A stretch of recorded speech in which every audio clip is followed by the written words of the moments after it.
السلام علیکم ورحمۃ اللہ۔ محترم، آج کل جو آپ نے اپنے سوال کے اندر ایک بات رکھی ہے کہ ملک میں جو صورتحال ہے اور جو لوگ کثیر تعداد میں مر رہے ہیں اس بلا کی چپیٹ میں، تو اس میں دیکھا گیا ہے کہ مسلمان قوم غیر مسلموں کی میت وغیرہ کا اہتمام کر رہے ہیں، بلکہ ان کے مردوں کو اٹھا کر لے جا رہے ہیں اور ان کے شمشان تک جلانے تک کا کام انجام دے رہے ہیں۔ تو اس تعلق سے بنیادی طور پر ہماری سمجھ سے تو ابھی تک بات یہ بالا تر ہے کہ ملک کے جو بڑے بڑے علماء کرام ہیں، مفتیان کرام ہیں، جو بڑے بڑے فتاوے اور دارالافتاء کھول کر بیٹھے ہوئے ہیں، ایسا تو قطعا نہیں ہے کہ ان تک یہ خبریں نہیں پہنچ رہی ہیں۔ سوشل میڈیا کا زمانہ ہے، بہت تیزی سے ساری چیزیں وائرل ہو جاتی ہیں اور بہت آسانی کے ساتھ میں خبریں یہاں سے وہاں پہنچ بھی جاتی ہیں۔ تو کیوں کر وہ خاموش ہے ابھی تک ہماری سمجھ سے بہت بالا تر ہے۔ تفسیر صاحب روح البیان نے لا تقوم علی قبری انہم کفروا باللہ ورسولہ وماتوا وہم فاسقون کے تحت جو بات لکھی ہے، اسی کے ضمن میں فتاوی ہندیہ، فتاوی شامی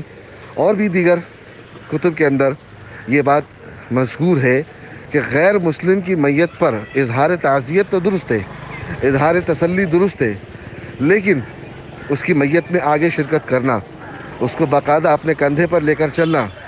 اور ان کے مرگھٹ یعنی شمشان گھر تک پہنچانا اور ان کے جلانے میں شرکت کرنا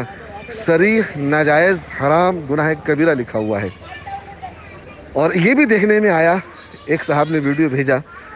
جو سوال میں یہ بھی ذکر، یہ بھی دیکھنے میں آیا کہ باقاعدہ جس طریقے سے کفار اپنے مردوں کو لے کر چلتے ہیں، بعین ہی مسلمان ٹوپی پہن کر، گلے میں ہار ڈال کر اور مردے پر پھول برساتے ہوئے چل رہے ہیں، تو یہ صریح کفر بھی ہے۔ تو اس طریقے کے عمل سے مسلمانوں کو مکمل کلی طور پر اجتناب کرنا چاہیے۔ یہ صحیح ہے کہ حالات درست نہیں ہیں، بہت ہی زیادہ پریشانی کے، ناگہانی کے اور آفات کے عالم میں ساری دنیا مبتلا ہے۔ اس کا مطلب یہ نہیں ہے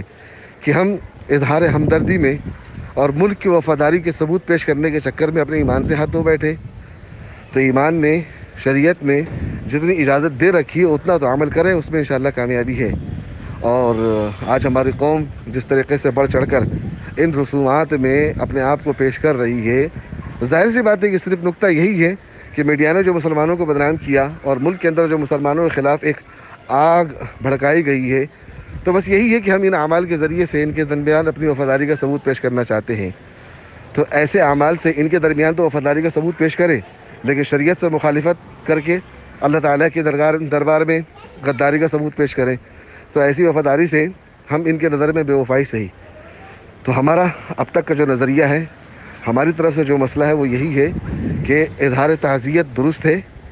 اظہار غم درست ہے، ان کے گھر والوں کو تسلی دینا درست ہے،